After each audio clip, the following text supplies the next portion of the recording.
most I hear about IMAX over the last year is from Christopher Nolan, because he bloody loves IMAX. Why? Chris has been a huge fan. He loves the film format. He loves shooting. He was the first director that actually shot a commercial film with the IMAX film cameras. He loves the image that comes out of it, and he's always pushing the boundary further and further every time he comes out with a new movie. He's also very much a film technical expert in that he really understands how to capture content from a technical perspective, and that's where I think IMAX has formulated a very good bond with him, and that we're quite willing to do whatever we can technically to enhance the experience, which ultimately, makes his story more realistic and what have you. So it's not just a press spin that. If you went to see one of the Dark Knight movies, or if you went to see Interstellar, you were seeing things that were completely innovated and being delivered for the first time ever. Oh, absolutely. I mean, if you think of The Dark Knight, it's a dark movie in terms of contrast, and one of the things IMAX is known for is having very high contrast. Chris Nolan knows that, and he takes advantage of that in creating his craft. Yeah, now, film geeks talk a lot about contrast. It's probably something that audiences don't. I've never been to the cinema and said, oh, the blacks on that were so deep. But you've just spent millions of dollars. $60 million on research and development. $60 million on research and development of IMAX with laser, which sounds like something Dr. Evil would concoct. Tell us what the innovation is and why that's necessary.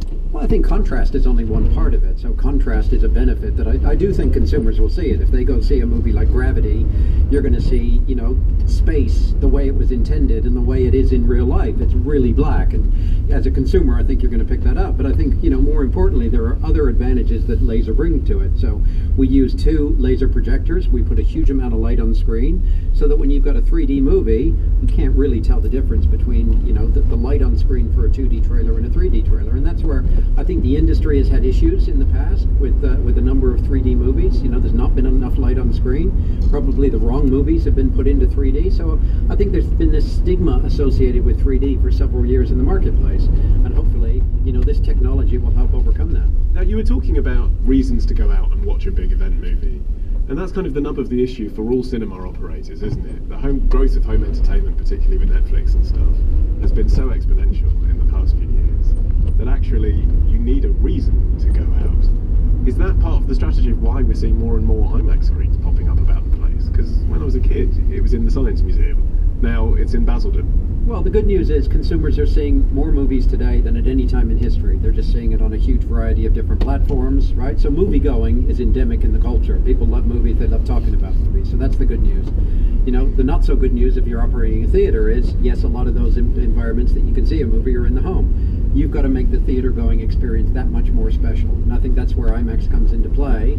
The people will travel long distances to go to the theater in Basildon from surrounding areas because they know that's the best possible environment to see the movie in. And what goes into those theatre designs as well that's different from a typical multiplex cinema? Well, it's literally purpose-built, designed for the venue. So we worry about as simplistic things as how does sound reverberate in that theater. But again, are there lessons there that you could implement at home? Yeah, I mean, as we said, if we had our choice, if you're going to make a theater, you have a choice between black, black, and black. And the main reason there is if the ambient environment is all black, you have no reflections that are going to detract from the image on screen. So you've just made an interesting comment about some of the rival cinemas in London that aren't IMAX. I'm thinking about the O2 Leicester Square here. I believe there are leopard skin seats in there. That wouldn't work so well for a cinema going experience. It's not our first choice. Yeah, because a lot of people don't think about the interiors. They think if you make the interior bling and the screen big, that's all you need to worry about. But at the end of the day, when the lights go out, people aren't seeing the color of the interior anyway. So I think, you should do everything in the design process to make the image on screen as good as possible. And you think about things like even the reflection of the emergency exit signs. Absolutely. If they are relatively bright, they can degrade the quality of the image in terms of your blacks. Your blacks will want to be black, but they'll be sort of a dark shade of gray. Even the lights on the stairs leading up the aisle, the way they're angled. So if they're angled, towards the screen and there's light reflecting on the screen, or if they're angled down so that the light's not reflecting on the screen, it makes a big difference. I mean, a really simple example is with our laser product in the booth. There's operators in there. There could be lights on in the booth, or even light coming off the projector bouncing back off the window. So we've put a bellows on the lens that blocks any light from the room getting out into the theater. It's a subtle little thing, but when you do a lot of these subtle little improvements, you end up with a big gain. And is there, and you can answer me this honestly, Brian, and don't just is there a best place to be sitting when you go to an IMAX cinema? Because to me, it seems the sweet spot is about 3 rows from the back. I like the middle. Legroom dependent, but I like to be as close to the center as I can. Is there anyone who likes the front? Because it's quite overwhelming. Everybody's a little, particularly with 3D, everybody's perception of 3D is a little bit different. Some people can be very susceptible to 3D and get a nauseousness. There's not very many, it's very few, but some can be. I don't know how these films are made, but I'm fascinated by the size of the cameras and stuff. When I imagine a behind-the-scenes process for an IMAX movie, I imagine that footage of George Lucas and Michael Jackson making Captain EO from about 30 years ago. And I've no idea what it looks like now. But you're making nature documentaries. Now, I can't imagine that when you're trying to film a panda or a chimp, you can put a massive fuck-off camera down in the middle of the forest and film them. It's going to scare them. So how do you innovate in that space? The cameras have shrunk in size, haven't they? I mean, we've got the original IMAX film cameras that were big, bulky. Filmmakers love the image that come out of them, but they're not the easiest thing to move around and use, and they're not nimble. But the new cameras that we're working with are much lighter weight, digital, much more flexible. And so you can leave it in the middle of a forest and hope to capture some footage? Oh, absolutely. In effect, our new 3D digital camera has a capacity where it's always recording. So if you're wanting to watch animals, you don't know when they're about to do whatever it is they're going to do. So it's sort of recording over itself. So when I push the start button, I've already got 30 seconds or so that's already been recorded, which is a great feature to have. But they're also now, they're the size of briefcases, such a little bit bigger than a briefcase. They're not that big now. Wow. And the pandas have no idea how much value in IMAX camera they could run away with. Well, that's true. I don't know if we just leave it in the forest. I presume Morgan Freeman is there live as well, doing the voice track. Yeah. So IMAX has been around for 45 years plus. In 45 years' time, what are we going to expect from the cinema of the future? What are the problems you're still trying to solve at the moment? That's actually a good question. 45 years from now, I think it's probably going to be a holographic experience. You won't have 3D glasses. You'll be enveloped and actually probably be interacting in the movie. If you ever thought about 45 years from now, the way technology has grown literally over the last 10 years since digital has come to the motion picture industry, 45 years is a very, very long period. A lot's going to take place. But James Cameron will still probably be making films that take 30 years to make. Probably. Let's hope so. He makes great movies. He'll find a way to cryogenically freeze his brain, so he'll do that. Coming up next, sex. Let's pick a phrase at random, like very funny. When you see the words very funny written down, it just looks like very funny, which it isn't. But when you hear those two little words performed in an audiobook from Audible, they can take on whole new dimensions. Very funny. Very funny. Very funny. That's why my new book, Truths, Half-Truths and Little White Lies, read by me, Nick Frost, is even more very funny on audible.co.uk. Although you might cry a little bit too. Download your first audiobook for free. Experience stories like never before. The difference is Audible. Free audiobook included in your 30-day trial. Paid monthly membership starts automatically. See audible.co.uk for details. Well, we've nearly reached the end of the show, but wait, there really is more. Joining me now, sexpert Alex Fox. Hello, Alex. Hello, my darling. We don't have a name for this section of the show. Originally, I was thinking it could be called The Modern Man-ers, but that would be more about sexual etiquette. Mannerisms, mannerisms. No, what you think of orgasm? It's got to be a sexy name for the sex Sexy bit. name. The foxhole. That's good. Talking about holes and Okay. things that go in them. Right, with well, me, Alex Fox. For now, we'll call How it the classy. foxhole. Okay. If you listening think you could do better when it comes to pun-based names for this sex bit of the show, do contact us, modernman.co.uk. There's a feedback button there. So, this is the foxhole, and Alex Fox is a sexpert. I actually never like to call myself a sexpert because I think by calling yourself a sexpert, you suggest that you are an expert on all things sexual, like an encyclopedia of it. Whereas sex is something that you're constantly learning about. It should be an evolution in your own lifetime, including in my own. Okay, well that sets us up well, because actually what we're going to be looking for from this point onwards is your questions. So if you have, I was going to say sex problem, that's very pejorative, isn't it? A sex musing, sex wondering. A sex thought. Ask me. Then you can ask Alex in future editions. Something's on your mind, to do with your behind, Yeah. or your front. Let's talk about your life then, because people, I think, before they get advice from any kind of agony aunt, like to know a bit about them. That's sort of how it works, isn't it? Share and share alike. Well, I primarily work as a journalist. I've been a journalist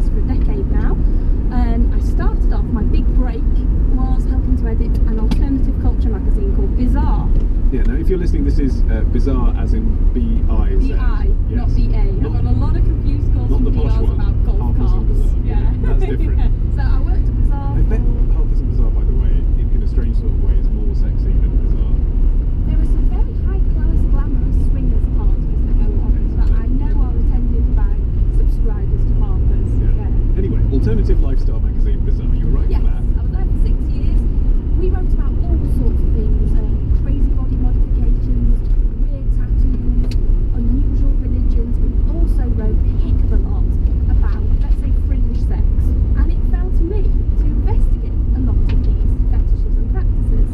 And in particular, I made a name for myself by actually going along to unusual sex clubs. And Oh, you meeting Therewed these it up. people And yeah, I did. It was a little bit Theroux. What's the most extreme or uncomfortable situation you found yourself in? The weirdest thing that I ever looked into for Bazaar was probably underwater bondage. Right.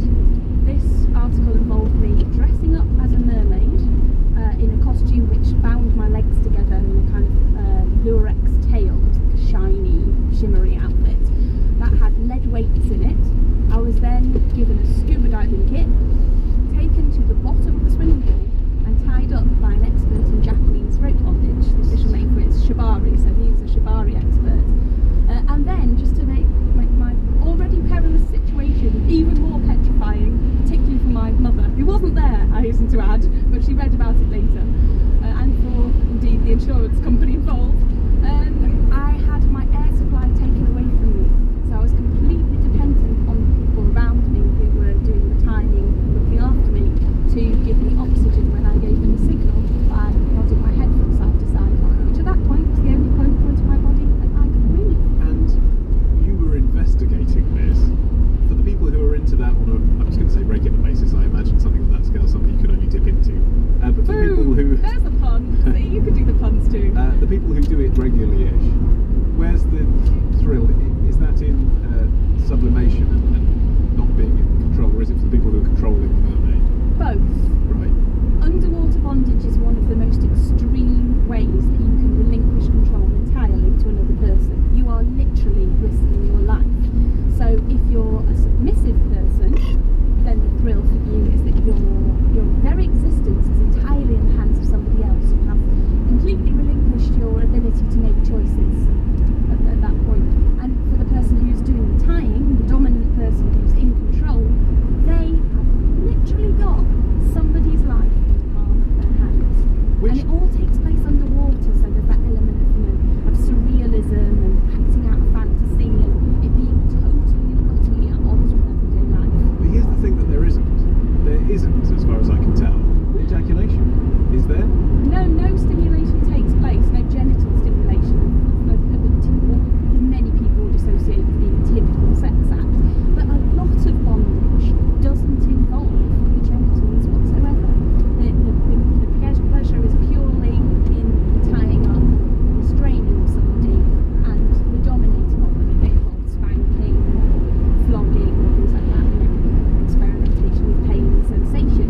But it often doesn't go anywhere near your squelchy bits. Yeah, because I mean, often when people fantasize about mermaids, you know, from cartoons and imagery along the years, when people fancy Ariel, for example, you don't have access to any holes, do you? So, like, if it was bottom half of a woman, top half of a fish, that might be less visually attractive than Ariel, but there'd be somewhere to put your wang-dang doodle. As it is, part of the attraction, it seems to me, is that you can't be sexually fulfilled, arguably, with a mermaid. I would argue that there is a fairly well-known hole in the middle of a woman's face, which would still be accessible were you a mermaid. I don't know what you're talking about. The left nostril. Okay, so we've covered the fringe aspects of sexuality that indeed may well come up thanks to your questions. I wouldn't be at all surprised if a lot of the questions we get aren't weird fetishes at all. It's literally just, I don't like oral sex, or I do want to do anal sex, and how do I talk to my partner about that? Which is the stuff, I think, that people do want to know and don't have anyone to ask. Don't try the oral sex after the anal sex without washing thoroughly. That's a good tip. Okay, if you've got a question for Alex, you need to head right now to modernman.co.uk. Hit the button that says feedback.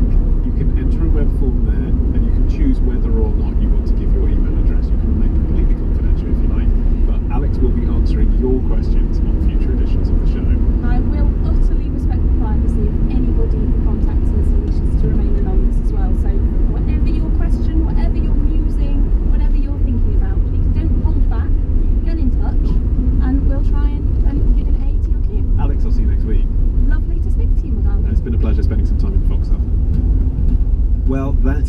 this first ever edition of The Modern Man. I think you will agree with me that that was a historic occasion you will be telling your grandchildren about. If you want to come back and listen to next week's show, it's even easier if you subscribe. If you're on iTunes, we're at itunes.com/man, M-A-N-N. And whilst you're there, why not leave us a review if you like the show? If you didn't, please keep your mouth shut. I really appreciate that. If you want to tell your friends on Twitter, use the hashtag ModernMan. If you want to follow me on Facebook facebook.com/OllieMan. If you want to send us a question, a sex question for Alex, or just feedback to the show generally, or if you want to buy us a beer, all the links to do that are at modernman.co.uk. Our gorgeous theme music is by Django from their self-titled first album out on Because Records, and this is the current favourite here at the Modern Man headquarters. It is by Van Goghie, and it's called Trials of a Modern Man. It is out on November the 9th on Distiller Records, Trials of a Modern Man. My producer is Mr. Matt Hill, and we will see you next Tuesday.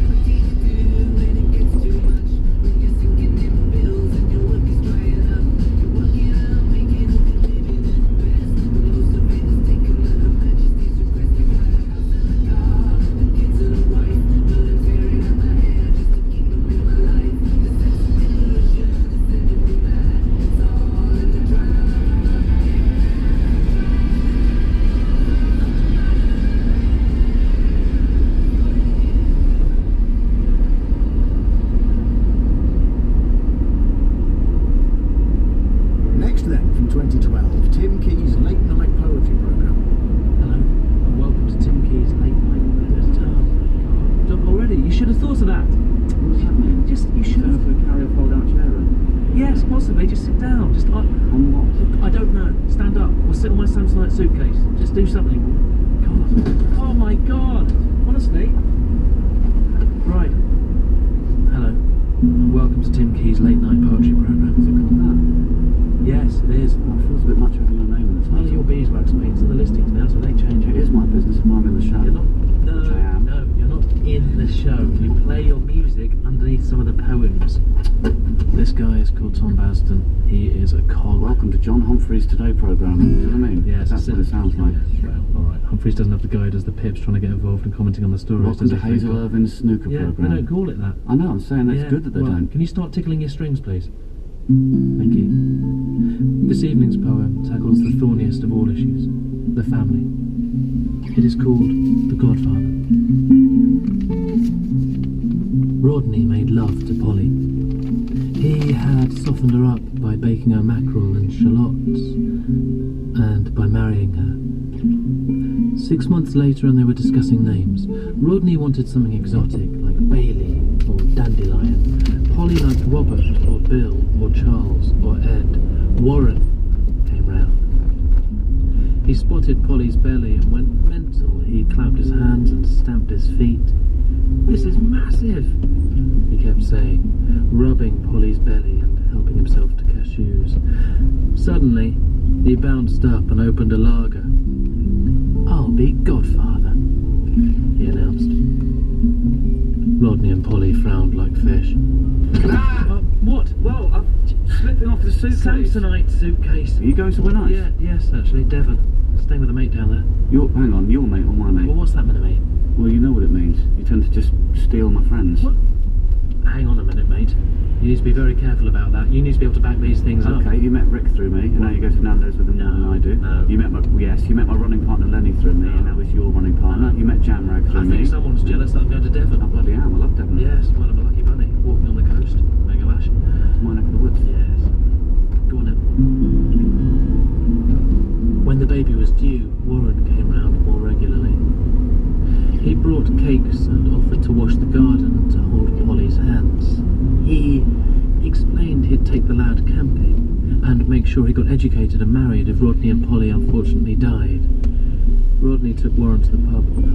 Warren wore a t-shirt with the Godfather on it. Rodney told him he definitely would not be godfather to their son. Mark Moss, their best man, would. Oh, this was Warren's worst fear. He hated Mark Moss, in the same way that sometimes one character hates another character in a film. Warren didn't say anything for 35 minutes. Rodney said sorry and ate a cashew. There was another 35-minute silence. And then 2 more. Where are you staying? Huh? Where are you staying in Devon? Can we not get bogged down in my Devon Just trip? asking where you're staying, because it's my neck of Yes, the woods. by the sea. By the sea there. Staying with my mate, Jamie. And this. Yeah, well. Jamie good, I reckon. Bit of fishing. Good old You megalash. should go to Dawlish if you can. There are black swans there. Can you ride them? What? Just, What are you talking about riding? my dad rode an ostrich in South Africa. You can't ride the swans in Dawlish. What are you doing? What are you writing down? Just a note. A reminder. I think you'll remember that you're not allowed to ride a swan, surely. I will now. Go on then. We're losing track of the Godfather. On a stormy February night, Polly